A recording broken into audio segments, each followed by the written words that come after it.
In Serbia, tens of thousands of people staged a silent protest in Belgrade demanding for snap elections and calling for accountability after a deadly infrastructure collapse last year. Now, the march commemorated the 16 lives that were lost when the roof of a newly renovated railway station collapsed in Novi Sad last November. Led by high school students, the solemn march began at the old railway station where 16 pupils carried white roses each representing a victim. As the names of the deceased were read aloud, the crowd stood in silence, calling not just for justice, but for political change.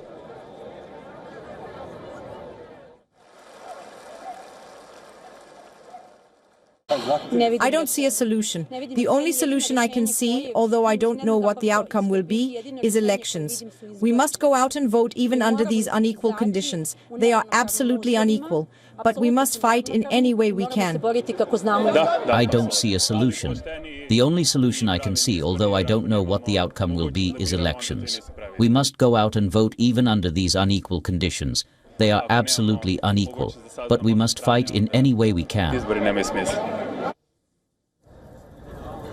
The similar protests took place in cities including in Novi Sad, in Kraljevac and Aleksinac. The protesters are demanding for early elections in the hope of unseating the president, Aleksandar Vučić, and his ruling SNS party. The government has denied any wrongdoing while the protests had remained largely peaceful for many months. Clashes erupted on the 13th of August, leaving dozens of civilians and police officers injured. The critics have accused Vučić's administration of suppressing media freedom, maintaining ties to organized crime, and using violence against political opponents. The government has strongly denied such allegations. Now, these agitations date back to early March of this year, when such protests broke out but made headlines for different reasons. In some video footage, the protesters can be seen holding up their lit mobile phones in silence, when suddenly there was a swooshing sound and the crowd started running away in panic. The protesters recounted the horror and described the incident as harrowing.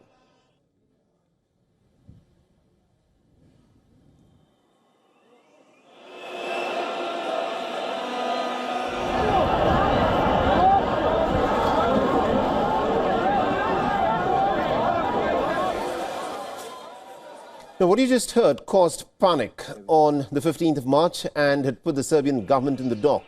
Hundreds of protesters back then had leveled some very serious accusations that the police, the military and the security services had used a sonic weapon to target peaceful protesters.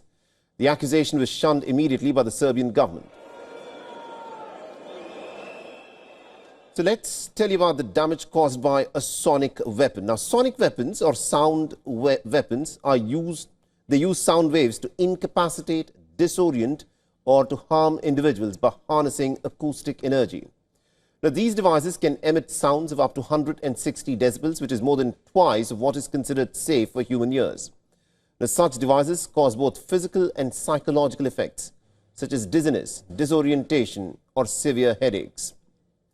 So, as public anger mounts, Serbia finds itself at a political crossroads with the voices of its youth leading the charge for change.